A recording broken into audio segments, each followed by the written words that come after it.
भारत से हाथ मिलाया, फिर वार कराया।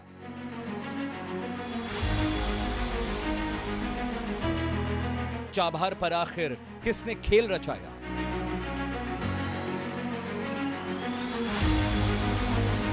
भारत के निवेश पर क्यों आया संकट?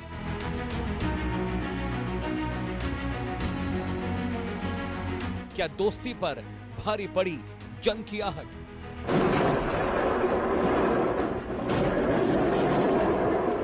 भारत के चाबहार पर ट्रंप की air strike.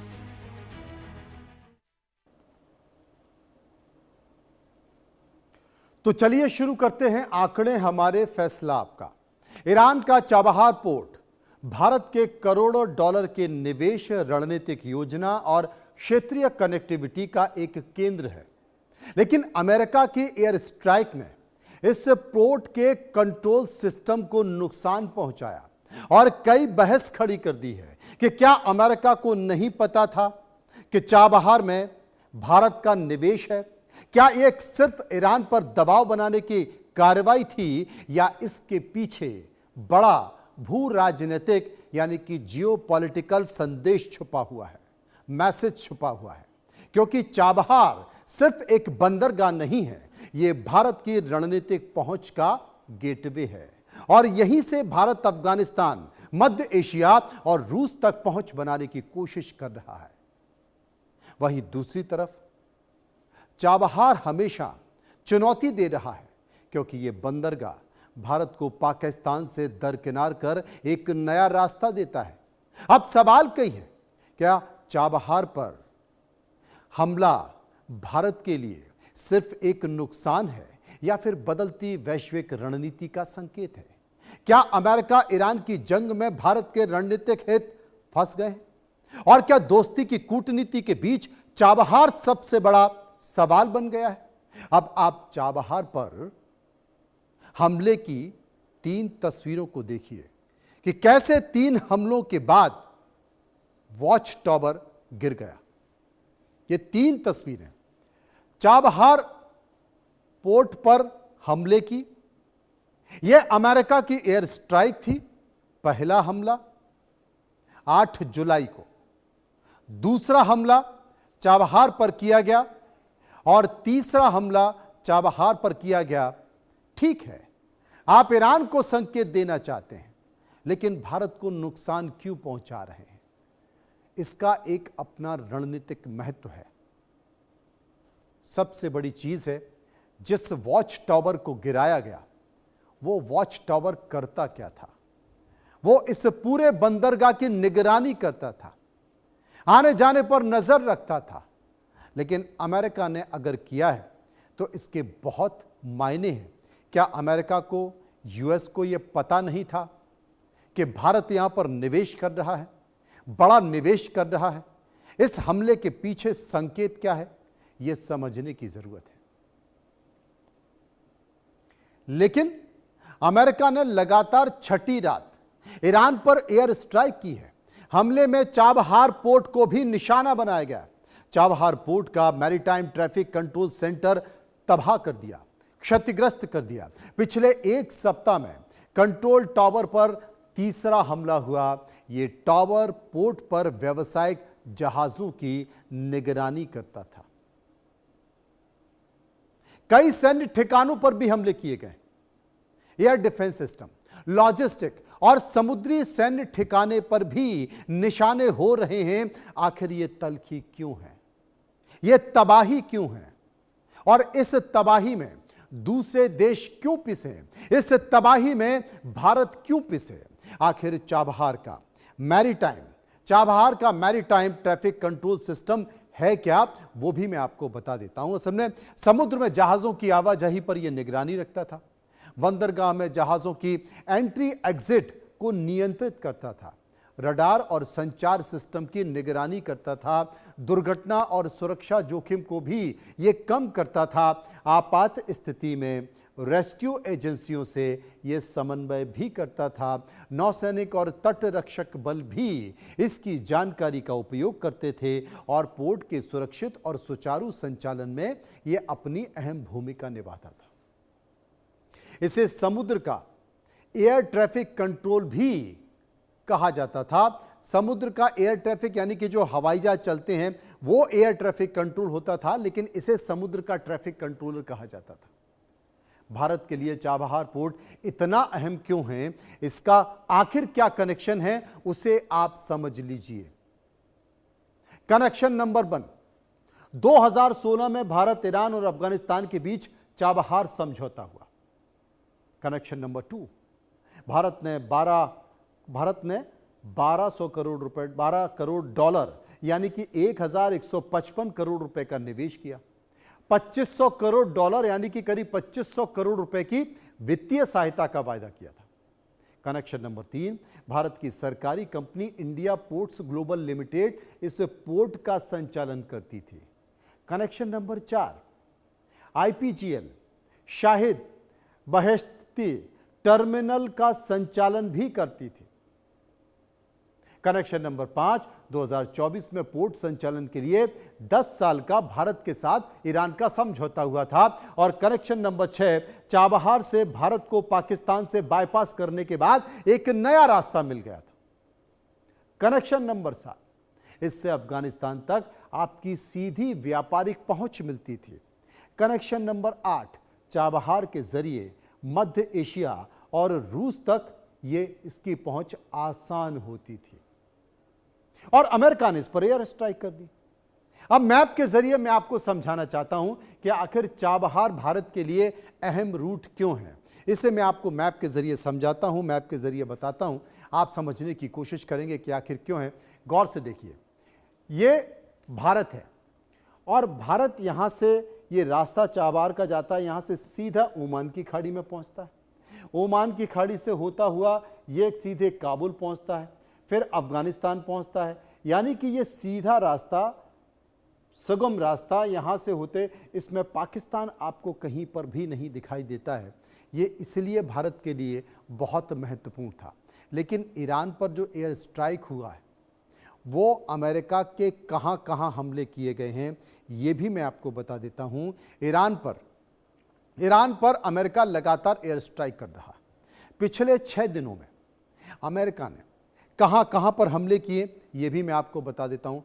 Target number 1, Chabahar port और उसका कंट्रोल टॉवर उड़ा दिया गया। टारगेट नंबर 2, बंदर अब्बास के सैन्य और नौसैनिक ठिकाने। टारगेट नंबर 3, बुशहर में सैन्य ठिकाने। टारगेट नंबर 4, जास्क क्षेत्र में सैन्य ठिकाने। और टारगेट नंबर 5, कोनार्क में सैन्य ठिकाने। टारगेट नंबर 6, कश्मीर द्वीप के सैन्य ठिकाने।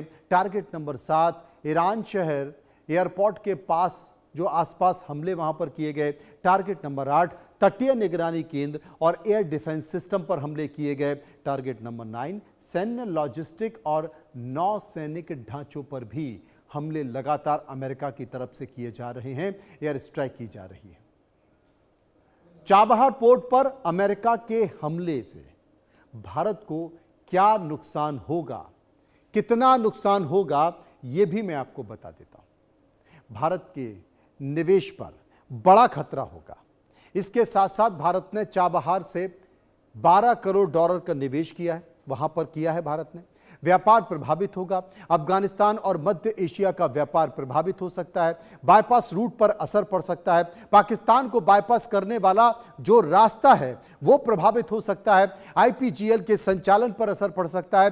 भारतीय कंपनी के पोर्ट संचालन में दिक्कत आ सकती है और माल ढुलाई धीमी हो सकती है। कार्गो और जहाजों की आवाजाही प्रभावित हो सकती है। शिपिंग खर्च बढ़ सकता है। बीमा और माल ढुलाई महंगी हो सकती है। इसके साथ साथ इनसेट कॉरिडोर प्रभावित होगा। भारत ईरान रूस व्यापार मार्ग पर असर पड़ेगा। रणनीतिक नुकसान होगा। हिंद महासागर में भारत की रणनीतिक स्थिति को झटका लग सकता है। यह बड़ा महत्वपूर्ण है। इस पर पाकिस्तान की भी नजर है, चाइना की भी नजर है और अब अमेरिका ने तो हमला ही कर दिया। अमेरिका ने चाबहार पर हमला किया, पर क्या सच में भारत को निशाना बनाया गया? हमले के दौरान अमेरिका का लक्ष्य भारत नहीं था, ईरान था। चाबहार ईरान के तटीय और रणनीतिक ढांचे का हिस्सा है। अमेरिका ने ईरान पर दबाव बनाने के लिए रणनीतिक ठिकानों पर अटैक किया। ओमान की खाड़ी, अरब सागर में ईरान की गतिविधियों पर दबाव बढ़ाना चाबहार में भारत का निवेश है, फिर भी इस ईरानी इंफ्रास्ट्रक्चर माना गया और युद्ध के दौरान रणनीतिक ठिकाने प्राथमिक लक्ष्य बन सकते हैं। भारत का निवेश इलाकों को सैन्य कार्रवाई से बाहर नहीं रखता है और हमले में भारत के व्यापार और कनेक्टिविटी हित प्रभावित हो सकते हैं। हमले का मकसद ईरान की सैन्य क्षमता को कमजोर करना बताया गया, लेकिन नुकसान तो भारत का भी हुआ। भारत के चाबहार पर हमले से पाकिस्तान इतना खुश क्यों हो रहा है? क्योंकि यहां पर पाकिस्तान की खुशी भी देखी जा रही है। वजह नंबर एक कि आखिर चाबहार पर अगर अमेरिका ने स्ट्राइक की है, एयर स्ट्राइक की है, तो पाकिस्तान खुश क्यों हो रहा है? वजह नंबर एक, भारत का वैकल्पिक व्यापार मार्ग प्रभावित हो सकता है। वजह नंबर दो, पाकिस्तान को बाईपास करने की भारत की रणनीति कमजोर पड़ सकती है। वजह नंबर तीन, ग्वादर पोर्ट की रणनीतिक अहमियत बढ़ सकती है। वजह नंबर चार, चीन पाकिस्तान आर्थिक गलियारे को बढ़त मिल सकती है। और वजह नंबर पांच, अफगानिस्तान तक भारत की सीधी पहुंच प्रभावित हो सकती है। वजह नंबर छह, मिडिल ईस्ट और रूस तक भारत का कनेक्टिविटी प्लान धीमा पड़ सकता है। वजह नंबर सात, कॉरिडोर की रफ्तार पर असर पड़ सकता है। वजह नंबर आठ, भारत ने पाकिस्तान को बाईपास करने के लिए चाबहार में निवेश किया था। वजह नंबर नौ, चाबहार कमजोर पड़ने पर पाकिस्तान के ट्रांजिट रूट का भी महत्व बढ़ सकता है। ये तमाम सारी चीजें, लेकिन सबसे बड़ी बात कि चाबहार पोर्ट के इतिहास पर अगर नजर डालें तो यह कहता क्या है? 1973 में ईरान ने चाबहार पोर्ट के विकास की शुरुआत की थी। 1979 की इस्लामिक क्रांति के बाद परियोजना की रफ्तार धीमी पड़ गई थी। 2003 में भारत और ईरान ने पोर्ट विकास पर अपनी सहमति बनाई और 2016 में भारत, ईरान और अफगानिस्तान के बीच एक त्रिपक्षीय समझौता हुआ। भारत ने शाहिद बेहश्ती टर्मिनल के विकास की जिम्मेदारी ले ली और 2018 में भारत ने चाबहार से अफगानिस्तान के लिए पहली गेहूं की खेप भेजी। 2021 में चाबहार को जोड़ने से काम तेज हुआ। 2024 में भारत और ईरान ने पोर्ट संचालन के लिए 10 साल का समझौता किया। आईपीजीएल आज शाहिद बेहश्ती टर्मिनल का संचालन करती है। उज्बेकिस्तान, तुर्कमेनिस्तान, कजाकिस्तान, ताजिकिस्तान को अंतरराष्ट्रीय बाजारों से जोड़ता है ये पोर्ट, इसलिए ये बहुत महत्वपूर्ण है।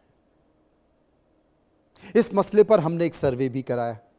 हम जनता के बीच गए, लोगों से सवाल पूछे, लोगों ने इस पर अपनी राय दी है। जो सवाल हमने पूछे उनमें पहला सवाल कि आखिर चाबहार पर अमेरिका ने हमला क्यों किया?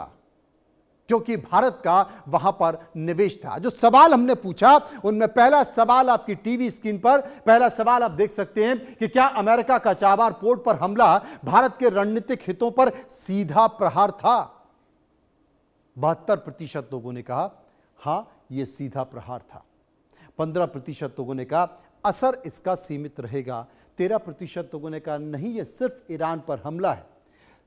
दूसरा सवाल, सर्वे का दूसरा सवाल कि क्या अमेरिका ने भारत के निवेश और हितों की अनदेखी की है? 40% लोगों ने कहा हां, पूरी तरह से भारत के हितों की अनदेखी की गई है। 40% लोगों ने कहा दोनों देश बातचीत करें। 10% लोगों ने कहा नहीं, यह सिर्फ सैन्य कार्रवाई थी जो कि ईरान के ऊपर की गई थी। और 4% लोग इस पर कुछ भी कहना नहीं चाहते। सर्वे का तीसरा सवाल जो हमने लोगों से पूछा कि क्या चाबहार पोर्ट पर हमला भारत अमेरिका रिश्तों में तनाव बढ़ाएगा? 54% लोगों ने क्या कहा? बिल्कुल यह तनाव बढ़ाएगा। 24% लोगों ने कहा ट्रंप मोदी मिलकर आपस में संभाल लेंगे और 17% लोगों ने कहा नहीं, रिश्ते अब भी मजबूत हैं, तल्खी नहीं है। और 5% इस पर कुछ भी कहना नहीं चाहते। सर्वे का चौथा सवाल कि क्या इस हमले से भारत की चाबहार रणनीति और व्यापारिक पहुंच प्रभावित होगी? 61% लोगों ने, 61% लोगों ने कहा हां, बड़ा असर पड़ेगा। 27% लोगों ने कहा भारत विकल्प तलाश लेगा। 10% लोगों ने कहा कोई खास असर नहीं पड़ेगा। 2% लोग इस पर कुछ भी कहना नहीं चाहते थे। सर्वे का एक और अंतिम सवाल कि क्या एक तरफ दोस्ती, दूसरी तरफ चाबहार पर हमला, अमेरिका का क्या ये दोहरा रवैया है? 73% लोगों ने कहा यह अमेरिका का दोहरा रवैया है। 13% लोगों ने कहा दोनों मुद्दे अलग अलग हैं और 10% लोग कह रहे थे नहीं, यह सिर्फ सैन्य कार्रवाई है जो ईरान के ऊपर की गई है। 4% लोग इस पर कुछ भी कहना नहीं चाहते। विस्तार से चर्चा करेंगे, समझने की कोशिश करेंगे। कुछ एक्सपर्ट मेरे साथ मौजूद हैं। मेजर जनरल रिटायर्ड अनुज माथुर साहब डिफेंस एक्सपर्ट हैं। मल्लिका पांडे विदेशी मामलों की जानकार मेरे साथ मौजूद हैं। शब्बीर मेहदी खान ईरान से मेरे साथ जुड़ेंगे और दिवंगर यूएस से मेरे साथ जुड़ेंगे, उनसे भी हम चर्चा करने की कोशिश करेंगे। सबसे पहले मैं अनुज जी के पास चलूंगा। अनुज जी, चाबहार इतना महत्वपूर्ण, अमेरिका की एयर स्ट्राइक आप कैसे देखते हैं? एक बार अनम्यूट कर लीजिए।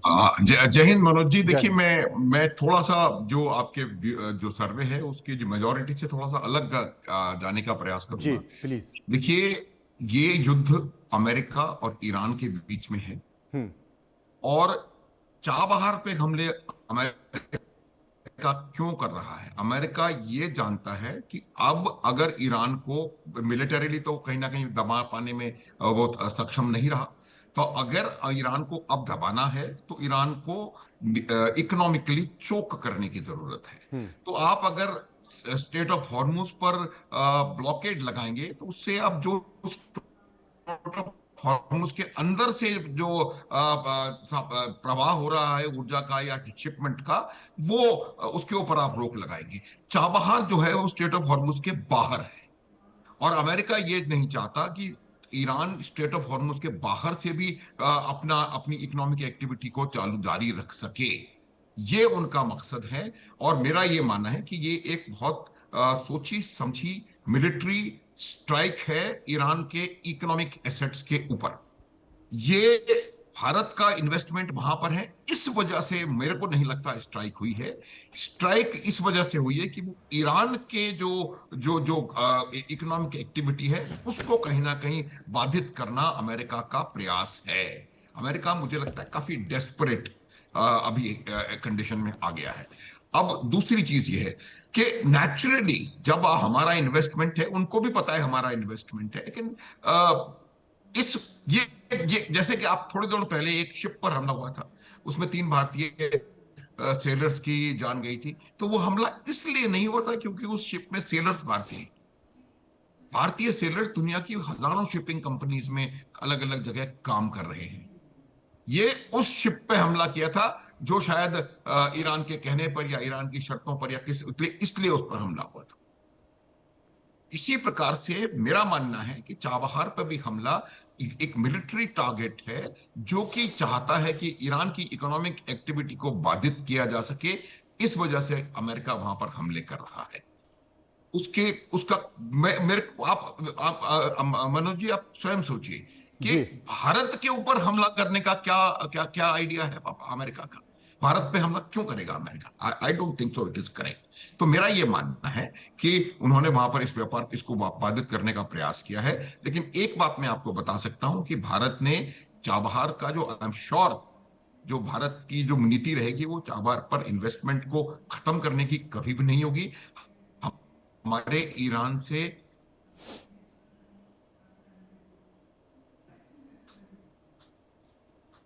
वर्षों, दशकों, शताब्दियों पुराने संबंध हैं और हमारा ये एक बहुत जबरदस्त इकोनॉमिक का सपना हम देख रहे हैं, वो वहां पर नजर आ रही है। तो मेरा ये मानना है कि वहां ये हमला भारत के ऊपर नहीं, ये हमला एक मिलिट्री ऑब्जेक्टिव अमेरिका का बना करके वहां पर किया गया है। समझ गया। और इतना याद रख लें कि भारत जो है इसमें अपना इन्वेस्टमेंट समाप्त नहीं करेगा।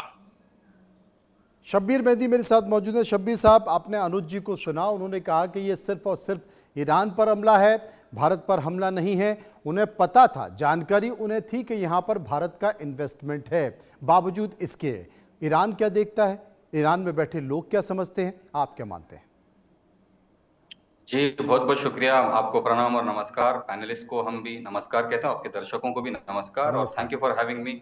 सही फरमाया जनरल साहब ने, अनुज जी ने, कि वो टर्मिनल जहां इंडिया इन्वेस्टमेंट किया हुआ है, वो टर्मिनल का नाम है शहीद बेहिश्ती, उसका नाम है। और वहां पर अभी इंडिया का भी मैंने ऑफिशियल स्टेटमेंट देखा, वहां पर कोई डैमेज हुआ ही नहीं है, बल्कि किसी और टर्मिनल में डैमेज हुआ है। बिल्कुल नहीं। तो हम एक तरह से कह सकते हैं कि फिलहाल यूएस के लिए जरूरी है कि स्ट्रेट ऑफ हॉर्मोज पे जो ईरान का कंट्रोल आ गया है, उसको कैसे भी करके छीने। तो ये उनका एक डेस्परेट अटेम्प्ट है। एक तरफ से मिलिट्री उनकी इंटेंशन भी है कि यहाँ की ईरान की मिलिट्री को कमजोर करे, ताकि वो स्टेट ऑफ हॉर्मोज को रेगुलेट नहीं कर सके। और दूसरा ये भी है कि जो है खुद पब्लिक पर प्रेशर लाना, जिसके जरिए से पब्लिक गिव अप करे और नेगोशिएशन के टेबल पर वापस आए और यूएस के टर्म्स को माने। ईरान नेगोशिएट करना चाहता है, लेकिन यूएस के टर्म्स पर नहीं करना चाहता है, खुद के टर्म्स पर करना चाहता है। वो हमने मेमोरेंडम ऑफ अंडरस्टैंडिंग पे देख लिया, हम उसमें नहीं जाते। इसमें कोई शक नहीं है कि इंडिया ने, लेकिन अगर कोई ये कहे कि यूएस इंडिया के इंटरेस्ट का ख्याल करता है, ये बिल्कुल गलत बात है। आप देखिए, इंडिया ने चाबहार पोर्ट में सिग्निफिकेंटली इन्वेस्टमेंट किया है, जैसे अभी आपने अच्छी तरीके से उसको समझाया। और इंडिया और उज्बेकिस्तान के दरमियान ट्रेड का भी अग्रीमेंट हुआ था 2020 में, कि हम चाबहार के जरिए से उज्बेकिस्तान तक हमारे प्रोडक्ट्स को पहुंचाएंगे, इंडिया के प्रोडक्ट्स को। लेकिन ये अग्रीमेंट को ट्रंप ने आकर 2025 में कह दिया कि जो वेवर हमने दिया था आपको सैंक्शन का 2025 में, क्योंकि ईरान के खिलाफ उनकी पॉलिसी मैक्सिमम प्रेशर वाली पॉलिसी थी, तो उन्होंने आकर इंडिया से कहा कि वो आपको वेवर हम नहीं देंगे, आपको ऑपरेशंस चाबहार में रोकना पड़ेगा। और 2025 के सितंबर से ये ऑपरेशंस लगभग रुके हुए हैं। ये एक बहुत अच्छी अपॉर्चुनिटी थी इंडिया के लिए, सेंट्रल एशियन मार्केट को एक्सेस करने के लिए। पाकिस्तान को और अफगानिस्तान को बाईपास करते हुए इंडिया के जरिए से एक सिक्योर जोन है, एक सिक्योरिटी का एरिया है, वहां से सेंट्रल एशियन कंट्रीज को वो जो है केटर कर सकता था, वहां के मार्केट को जो है वो अपील कर सकता था। लेकिन यूएस ने उसको रोक दिया। एक ये है। और तो हमें इससे ये समझ में आता है कि अगरचे ये अटैक इंडिया की तरफ नहीं था, लेकिन इंटरेस्ट की उसको परवाह नहीं है। यही हमने 2007 की जो न्यूक्लियर डील थी यूएस और इंडिया के दरमियान, पीसफुल न्यूक्लियर जो अग्रीमेंट थी, जिसको 123 अग्रीमेंट भी कहा जाता है, ओबामा के जमाने में 2007 में वो साइन हुई थी। एक भी न्यूक्लियर प्लांट नहीं बना के दिया इंडिया को। 17 न्यूक्लियर प्लांट्स की बात हुई थी, एक भी बनाकर नहीं दिया इंडिया को। ये खुद हमें ये बात दर्शाती है कि यूएस को सिर्फ अपने इंटरेस्ट की परवाह है और किसी और की इंटरेस्ट की उनको परवाह नहीं है।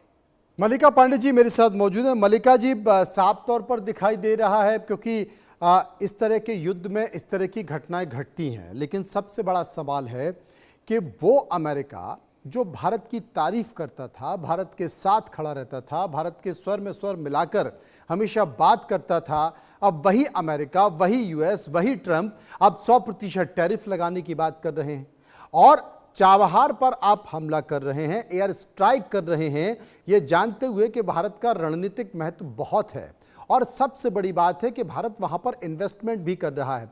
तो मुझे लगता है कि अगर आप उन तमाम देशों में वहां की जमीन का इस्तेमाल अपने लॉन्च पैड बनाने के लिए कर रहे हैं, जब ईरान उन देशों पर हमला करता है तब आप बिलबिलाते हैं, आप सवाल उठाते हैं। आप भी तो वही कर रहे हैं। ईरान में अगर व्यापारिक और सामरिक मुद्दों को ध्यान में रखकर भारत कहीं पर इन्वेस्टमेंट कर रहा है तो कम से कम इतना तो सम्मान देशों को लेकर होना चाहिए। बिल्कुल। नमस्कार मनोज जी। देखिए, जो चाबहार पोर्ट है वो हमारे लिए, भारत के लिए एक कनेक्टिविटी का आंसर है। जो ग्वादर पोर्ट, अगर पाकिस्तान में जो ग्वादर पोर्ट है जिसको चाइना फंड कर रहा है जी, उसके लिए हमारा बहुत बड़ा एक स्ट्रेटेजिक चाबहार पोर्ट ना केवल एक रीजनल इंटीग्रेशन के लिए इम्पोर्टेंट है, ना केवल कनेक्टिविटी बल्कि ट्रेड के लिए भी जो हमें एक्सेस देता है सेंट्रल एशिया में, उसके लिए बहुत इंपॉर्टेंट है। और भारत ने करीब करीब $370 मिलियन इसमें ऑलरेडी लगा चुका है। वहां के आसपास भारत का ये भी विचार था कि वहां पर रेलवेज डेवलप करना, रोड्स डेवलप करना, उसको सेंट्रल एशिया से कनेक्ट करना भारत का एम रहा है कंटिन्यूसली। देखिए, जहां तक डोनाल्ड ट्रंप की बात आती है, उनके लिए एक केवल नेवल कॉन्फ्लिक्ट को एक्सपैंड करना है, उनके लिए कोई मैटर नहीं करता कि किस कंट्री का कहाँ निवेश है, किसके साथ वो अच्छे दोस्त हैं। उनके लिए सीधा सीधा एक ईगो सेटिस्फैक्शन है। जैसे वो बंदर अब्बास को ट्रीट कर रहे हैं, वैसे ही वो चाहबार को ट्रीट कर रहे हैं। और जैसे कि मेरे फेलो पैनलिस्ट जो ईरान से जुड़े हैं, उन्होंने साफ बताया कि भारत ने केवल एक टर्मिनल में निवेश किया है। चाहबार पोर्ट में 2 टर्मिनल है, उसमें से एक टर्मिनल में भारत ने निवेश किया है और एमईए की तरफ से अभी जारी किया गया है कि वहां पर कोई भी प्रॉब्लम नहीं आई है, कोई भी डेब्री या कोई भी कुछ भी प्रॉब्लम अभी तक, कोई भी मिसाइल नहीं गिरी है, अभी तक उसको कोई भी हानि नहीं पहुंची है, ऐसा भारत के एमईए ने स्टेटमेंट जारी किया है। बट जहां तक बात आती है, देखिए यूएस की, मनोज जी, यूएस के लिए अब ये ईगो बैटल हो चुकी है। यूएस किसकी तरफ है? हम कहीं ना कहीं देखते हैं वो ग्रीनलैंड की बात करता है, वो नोबेल पुरस्कार की बात करता है, वो वेनेजुला को लेने की बात करते हैं। तो यूएस किसी का सगा नहीं है। हमने ये साफ साफ जियोपॉलिटिकली ट्रम्प को पिछले पूरे टर्म में देखा है, इस पूरे टर्म में देख रहे हैं कि उनकी कोई भी बात को हमें एक पिंच ऑफ सॉल्ट की तरह लेना चाहिए, क्योंकि वो किसी के सगे नहीं है। जहां तक हम बात करते हैं भारत की, वो एक तरफ से तारीफ करते हैं तो दूसरी तरफ से टैरिफ्स लगा देते हैं। तो उनका ये ट्रेड टैरिफ्स चलता रहता है मनोज जी, और यहाँ पर भी उनको कोई फर्क नहीं पड़ता। वो सिर्फ अपना नेवल कॉन्फ्लिक्ट जोन इंक्रीज करना चाहते हैं। ये बड़ा संकेत दिखाई दिया है। दिगंबर इस्लामपुरे यूएस से मेरे साथ जुड़ गए हैं। दिगंबर साहब, क्या मेरी आवाज आपको मिल रही है? मेरी आवाज उनको नहीं मिल पा रही है, लेकिन जी अनुज जी मिल रही है। आपको मिल रही है? जी मिल रही है मुझे। बताइए क्या कहेंगे इस मुद्दे पर। तो अब आपका सवाल फिर से दोहराइए। पहले मेरा सवाल यही है, मैं पीसीआर से कहना चाहता हूं कि उनको एक बार फ्रेम में लेकर आए। दिगंबर साहब, यही है कि इन तमाम परिस्थितियों के मद्देनजर अमेरिका, यूएस अपने उन देशों को भी भूल जा रहा है जो कदम से कदम मिलाकर उसके साथ खड़े हुए हैं। यह वही भारत है जो आपके साथ खड़े होकर कहता था कि अब की बार ट्रंप की सरकार, और आप इतना भी ख्याल नहीं रख पा रहे हैं। हाँ, ये बात सच है। मैं इन सब से मानता हूँ। थोड़ा मेरा देखने का कोण कहीं डिफरेंट है जी। मैं जैसे अपने शबीर साहब ने बताया था कि इंडिया की जो टर्मिनल इंटैक्ट है, उसका मतलब है कहीं ना कहीं सेंसिटिविटी दिखा है। लेकिन जितना सेंसिटिविटी हम एक्सपेक्ट कर रहे थे उतना नहीं है।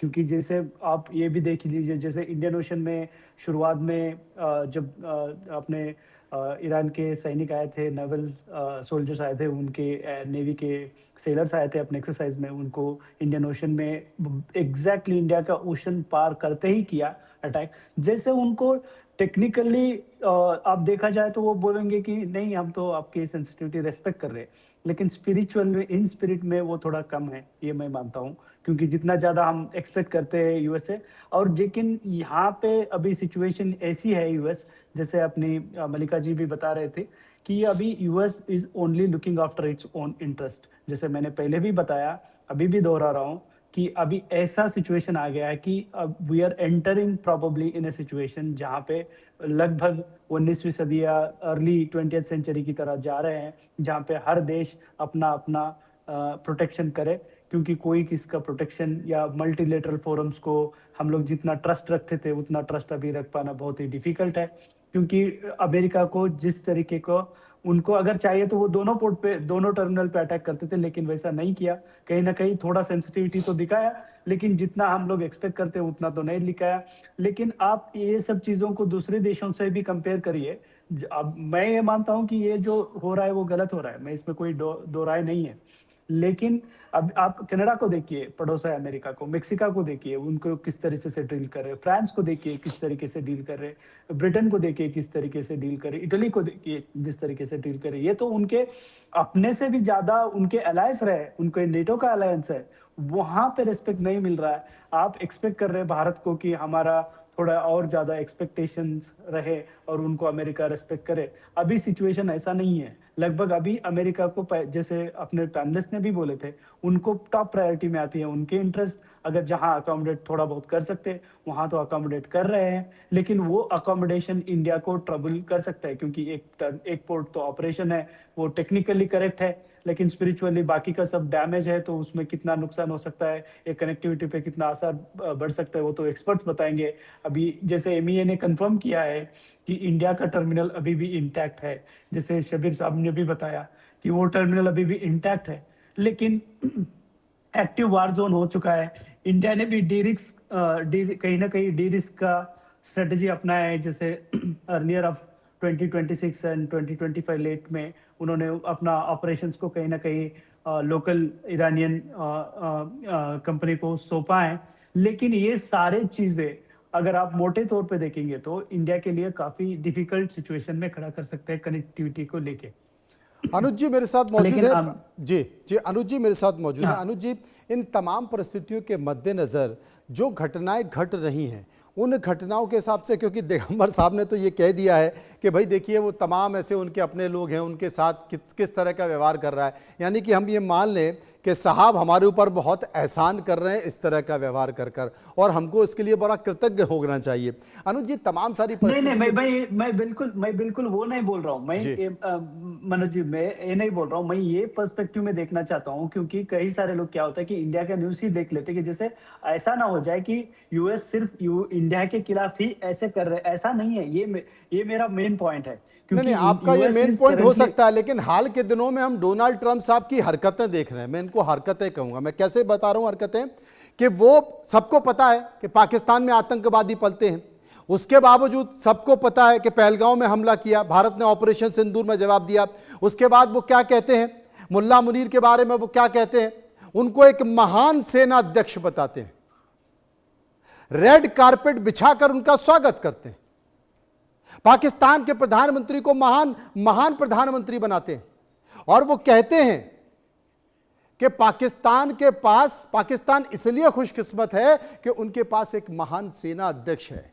ये किस तरह की बयानबाजी, ये किस तरह की हरकतें, ये एक अजीब सा माहौल पूरी दुनिया में बनाकर रखा हुआ अनुसार डोनाल्ड ट्रंप ने। अनुज जी, मेरे से पूछा है? जी आप ही से।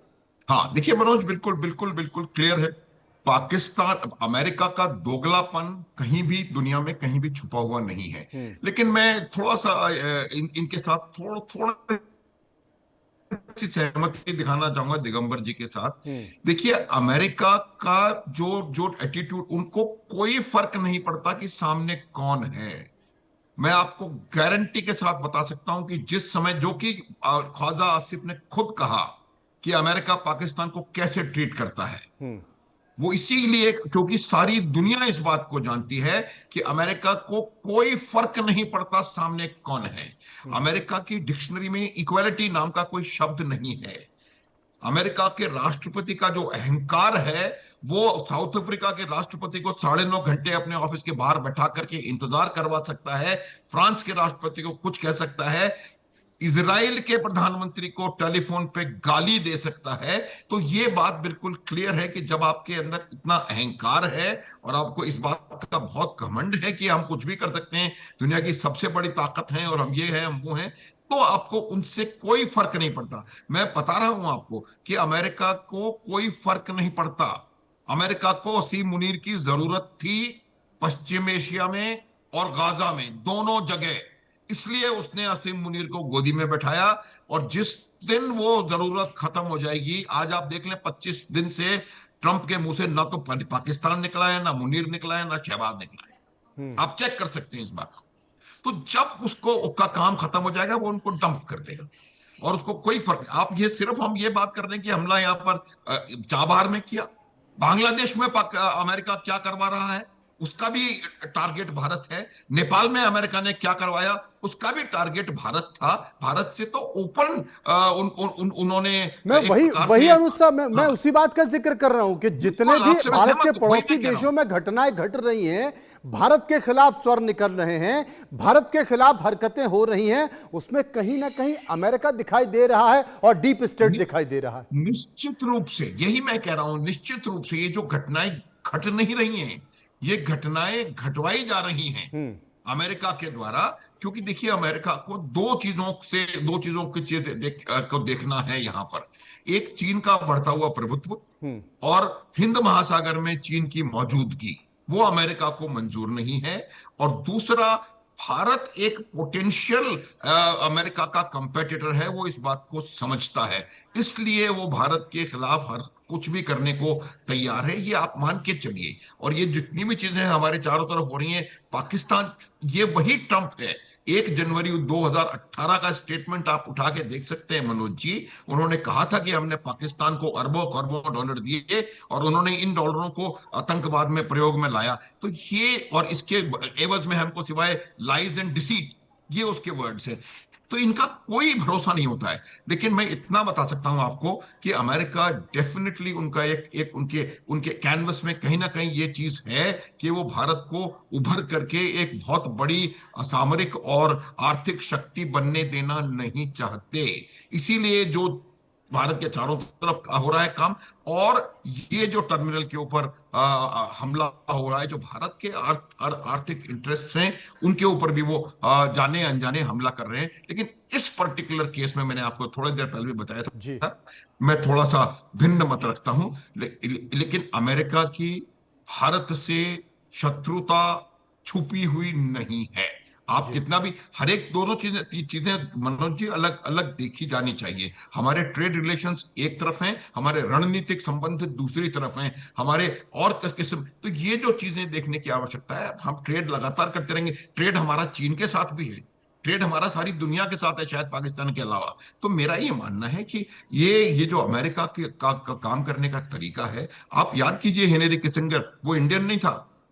हेनरी किसिंजर ने कहा था कि the enmity with America is dangerous and friendship with America is fatal. जी। तो अमेरिका को उनके खुद के लोग इस तरह से डिस्क्राइब करते हैं। तो अमेरिका के लिए दुनिया में कोई भी चीज कुछ भी नहीं है। वो ग्रीनलैंड को लेना चाहते हैं, वो क्यूबा को हड़पना चाहते हैं, वेनेजुएला ले लिया, कनाडा को अपना हिस्सा बता दिया, मैक्सिको के साथ ये कर दिया, पनामा ले लेंगे। तो ये उनका एक अलग तरीका है। और ये मैं आपको फिर बता रहा हूं कि उनको आईना दिखा दिया गया है, और इस प्रकार से और वो करते रहे, और कई आईने उनको देखने की नौबत आएगी मनोज। मल्लिका जी मेरे साथ मौजूद है। शब्बीर साहब, मैं आपके पास आता हूं, लेकिन मल्लिका जी से एक मैं सवाल पूछना चाहता हूं, क्योंकि अनुज साहब ने कहा कि अमेरिका की शत्रुता भारत से छुपी नहीं है, वो हाल के दिनों में खुलकर उभर कर दिखाई देने लगी है। पहले छुपी हुई थी, कुछ मजबूरी होती है मल्लिका जी। चीन के साथ हमारी आंखें लगातार लाल होती रहती हैं, ड्रैगन आग उगलता रहता है, तो एक मजबूरी है कि भाई अमेरिका को आपको अपने साथ लेना पड़ेगा। और यहां पर भी अमेरिका की एक मजबूरी है कि भारत को अपने साथ रखना पड़ेगा। लेकिन हाल के दिनों में थोड़ी चीजें बदल गई। अब इसके पीछे क्या जिम्मेदारी? क्या भारत की विदेश नीति थोड़ी सी डगमगा गई? कूटनीति भारत की, वहां पर कोई कमी रही है? या फिर अमेरिका के ऊपर हमने जरूरत से ज्यादा भरोसा कर लिया चीन के बहाने? बिल्कुल नहीं मनोज जी, देखिए अमेरिका कभी नहीं चाहता था, जैसे उसने चाइना को डेवलप होने दिया, एक और रीजनल थ्रेट इंडिया आज के टाइम में उभर के आ रहा है। मैं अनुज माथुर सर से बिल्कुल अग्री करूंगी कि इंडिया आज के टाइम में कंपेटिटर है। जहां तक बात आती है भारत की फॉरेन पॉलिसी की और चीन से डरने की, देखिए भारत चीन से डरता नहीं है। भारत कहीं भी अपनी डाइवर्सिफिकेशन, अपने सेल्फ इंटरेस्ट में बिलीव करता है। आप कहीं भी देखें कि हम अमेरिका से डर गए, नहीं, आज के टाइम में हम अमेरिका से बिल्कुल नहीं डरे हैं। हम रशिया से तेल खरीद रहे हैं बकायदा। जब जब अमेरिका ने बोला कि नहीं आप तेल नहीं खरीदेंगे, आप मिनिस्ट्री ऑफ कॉमर्स का जाके चेक करिएगा, वो बोलते हैं हमने तब तब रशिया से सबसे ज्यादा ऑयल खरीदा है। हम रशिया से आज भी ऑयल खरीद रहे हैं, हम ईरान के साथ आज भी ट्रेड डेवलप कर रहे हैं, वहां पर पोर्ट हमारा है, निवेश हमारा है, जबकि यूएस कितने सालों से ईरान पर सैंक्शंस लगाए हुए हैं। तो देखिए भारत की पोलाइटनेस को, भारत की जेंटलनेस को, भारत सोशल मीडिया चैनल्स पर एक्टिव और डिप्लोमेसी करने वाला देश नहीं है मनोज जी। हम डिप्लोमेसी अपनी ऑनलाइन नहीं करते हैं जैसे ट्रम्प साहब करते हैं अपनी ऑनलाइन सोशल मीडिया में डिप्लोमेसी। रोज एक ट्वीट लिखते हैं, सोशल में लोगों को अनाप शनाप बकते हैं, तो ये सब गीदड़ भभकियां देते हैं, वो सब भारत नहीं करता। भारत एक बहुत ही स्ट्रेटेजिकली, बहुत ही वेल कैलिब्रेटेड मूव करता है, क्लोज डोर डिस्कशंस करता है। डिप्लोमेसी ओवर कॉन्फ्लिक्ट हमेशा हमारी रणनीति रही है और किसी से डरता नहीं है। एक निडर भारत में हम बैठे हुए हैं मनोज जी। तो I completely disagree with the fact कि हम अमेरिका की सुनते हैं, हम चाइना की सुनते हैं, हम सुनते सबकी हैं, हम करते अपने मन की हैं। करते अपने ये मन की हमारा है। शब्बीर साहब, आज तक 2014 के बाद स्पेसिफिकली हमने ये देखा है, हम सब पूरी दुनिया के सुनते हैं, हम कीन ऑब्जर्वर जरूर हैं, बट हम बोलते बहुत ही नपातुला है, क्योंकि हम हर किसी रैंडम सोशल मीडिया पोस्ट के साथ एंगेज नहीं करते। इसका मतलब ये नहीं हमारी डिप्लोमेसी ट्रैश में है। जहां तक बात आती है, देखिए मनोज जी, एक और चीज हाईलाइट करना चाहूंगी। जी। अमेरिका का जो रिस्पॉन्स रहा है, चाहे वो पीओजेके की तरफ हो, बलूचिस्तान की तरफ हो, कोई भी इंटरनेशनल ऑर्गेनाइजेशन उस पर प्रतिक्रिया नहीं दे रहा है। भारत ने इतनी बार यूएन के ऑर्गेनाइजेशंस में बात कर ली है कि कैसे पाकिस्तान का ये टेरर फंडिंग एक्टिविटीज चलती है, बट पाकिस्तान के खिलाफ कोई नहीं बोल रहा है। बट कहीं ना कहीं हम देख रहे हैं अमेरिका इंडिया को आंखें दिखाता है, कभी रशिया को आंखें दिखाता है, कभी किसी को आंखें दिखाता है, बट पाकिस्तान को आंखें नहीं दिखाता है। कहीं ना कहीं वो फेल हो जाता है, अपने नपने नपे तुले वर्ड्स बोलता है पाकिस्तान के, जिसको उनको कॉल आउट करना चाहिए। तो देखिए, अमेरिका आजकल के टाइम में एक सेल्फिश देश है। उसको पता है कि सिर्फ पाकिस्तान जैसा फेल्ड नेशन और फेल्ड इकोनॉमी ही उसका क्रिप्टो करेंसी खरीदने वाला है, उसके पूरे इन्वेस्टमेंट को हाँ जी करने वाला है। इसीलिए वो पाकिस्तान के साथ अपनी क्लोजनेस मेंटेन करता है। शब्बीर जी साहब, मनोज। अब तो तमाम जानकार ये कहने लगे हैं, विदेशी मामलों के जानकार ये कहने लगे हैं कि साहब, जिस दिन ईरान अमेरिका के व्यापारिक हितों का ख्याल रख लेगा, उस दिन अमेरिका ये पूरा का पूरा मिडिल ईस्ट ईरान को सौंप देगा। बोले यार तुम अपनी दुकान संभालो, अब मैं यहाँ से जा रहा हूँ, और अपने व्यापारिक हितों का ख्याल रखकर निकल जाएगा, और उसके बाद आप सब के सब आपस में लड़ते रहो, हथियार मेरे खरीदते रहो। हाँ, ये तो हम देखेंगे क्या होता है। फिलहाल देखिए, यहाँ पर ईरान का जो एम्बिशन है इस रीजन को लेकर, वो ये है कि ईरान पहले साल से 1979 से यही कहता हुआ आया है कि हम क्यों फॉरेन पावर्स, कॉलोनियल पावर्स हैं, उन पर डिपेंडेंट रहे। हम खुद जो वेस्ट एशियन कंट्रीज हैं, जिसको मुस्लिम कंट्रीज भी कहा जाता है, वो क्यों खुद एक स्ट्रॉन्ग ब्लॉक नहीं बनते। आजकल देखिए, यूरोपियन यूनियन नाम का एक ब्लॉक है, और वो एक हद तक सक्सेसफुल भी रहे हैं। आजकल उनकी गलत पॉलिसीज की वजह से उनको खामियाजा भुगतना पड़ रहा है, वो दूसरी बात है। लेकिन एक ऐसा ब्लॉक क्यों नहीं बनाते इस रीजन में, हम इंडिपेंडेंट क्यों नहीं रहते यूएस से। ये एक एजेंडा है, एक एम्बिशन है ईरान का इस रीजन को लेकर। और यूएस और जो ये बातें हुई, ये तो खैर स्पेकुलेशन है जो मीडिया में होती रहती है। ईरान ये चाहता है कि इस रीजन को और इस रीजन की जनता को सेल्फ डिटर्मिनेशन का राइट दिया जाए, फिलिस्तीन को स्टेटहुड दिया जाए, और हमें अपने हाल पर छोड़ दिया जाए, और हम पूरी दुनिया के साथ अच्छे संबंध रखने के लिए तैयार हैं। यूएस का यहाँ पर आना और आकर जो है अपनी हेजेमोनी यहाँ पर बरकरार करना, और ये कहना कि मेरे आपके रिसोर्सेस मेरे कंट्रोल में रहेंगे, मैं आपको बताऊंगा किसको आप तेल बेच सकते हो, किसको आप तेल नहीं बेच सकते हो। ईरान ये कह रहा है कि ये आप नहीं करें। तो यहाँ पर झगड़ा इस बात का है, कल अगर स्ट्रेट ऑफ हॉर्मुज का मसला हल भी हो जाता है, लेकिन जब तक यूएस इस खित्ते से बाहर नहीं जाता, तो और उनके अंदर वो एरोगेंस जब तक कम नहीं होता। खुद देखिए, ये लिंजी ग्राहम जो थोड़े दिन पहले मरे हैं, उन्होंने इंडिया के बारे में कहा था कि इंडिया पर 500% का टैरिफ लगाना चाहिए। ये एक ऐसा एरोगेंट पावर है। अलबत्ता हम आगे जाके ये जो देखते हैं वो ये है कि हमें ये लगता है कि इस खित्ते में यूएस का प्रेजेंस कमजोर होने वाला है, और ईरान यूएस के मिलिट्री प्रेजेंस को नियर फ्यूचर में इजाजत बिल्कुल नहीं देगा रहने की, और तब तक ये जंग चलती रहेगी हमारे ख्याल से। तब तक ये जंग चलती रहेगी। दिगंबर इस्लामपुर मेरे साथ मौजूद है। दिगंबर साहब, अब तो टैरिफ का जो मामला है वो भी बढ़ता हुआ दिखाई दे रहा है, दोनों ही पार्टियों ने उसका समर्थन भी कर दिया है। क्या वहाँ की जनता दबाव नहीं बना पा रही है, जो इस बदलते हुए व्यवहार को, जो कि बार बार अपने अमेरिका के लिए भी नुकसानदायक है और तमाम दूसरे देशों के लिए भी नुकसानदायक है, क्या वाकई वहाँ की जनता का कोई फर्क नहीं पड़ रहा है ट्रंप के ऊपर? आने वाले मध्यवर्ती चुनाव की चिंता ट्रंप को नहीं है? जरूर है मनोज जी। मैं इसमें एक बात स्पष्ट करना चाहता हूँ।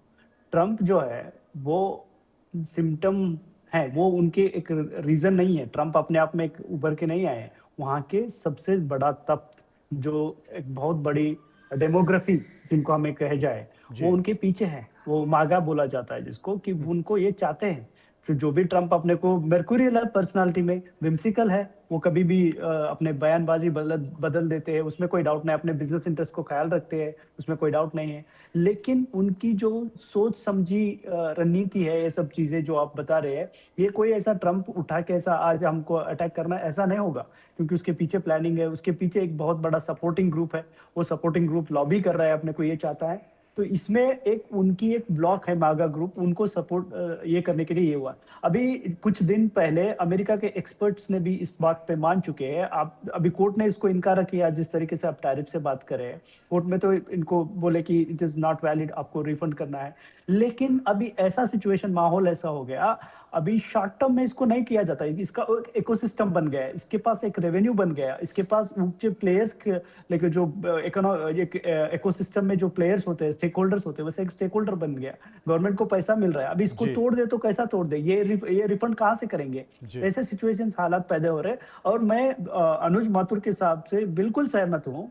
जैसे आपकी इंडिया अभी एक कॉम्पिटिटर के जरा देखा जाता है, हमारे साथ सिर्फ बिजनेस ट्रांजैक्शनल होते हैं अमेरिकन सभी, उसमें कोई डाउट नहीं है। आप ऐसा मत सोचो कि America will be kinder to India in its growth, ये अभी परसेप्शन किसी को है ही नहीं है। अगर है तो दूर करे तो दैट बेटर, क्योंकि अपने खुद के बल पे इंडिया को खड़ा होना पड़ेगा। और जहां तक इंटरनेशनल जियोपॉलिटिक्स में है, ना तो वहां पे एनी फ्रेंड्स होते हैं, ना तो एनिमी होते हैं। परमानेंट फ्रेंड्स होते हैं, परमानेंट एनिमी होते हैं, परमानेंट इंटरेस्ट होते हैं अपने अपने देशों का। जहां पे मिलते हैं वहां पे मिलके काम करेंगे, जहां पे नहीं मिलते वहां पे अपना स्टैंड लेना पड़ता है। लेकिन भारत अभी, मुझे लग रहा है कि जहां तक अभी एक साल तक देखना, अभी मिड टर्म्स तक देखेगा, उसके बाद भारत अपने आप को अपना रास्ता चुनेगा। और चीन के साथ भी संबंध, इसलिए आप देखते रहे रास्ता तो चीन चुन के साथ चुका भी है इस्लामपुर जी, रास्ता तो भारत तो चुन चुका है और उस रास्ते पर चल भी रहा है। लेकिन जब इस तरह की तस्वीरें आती हैं कि जो लोग दोस्त कहते हैं वो कभी कभी दगा भी देते हैं, तो थोड़ी सी तकलीफ होती है, और तकलीफ होती है तो फिर आवाज़ निकलती है। बहुत सारे लोगों का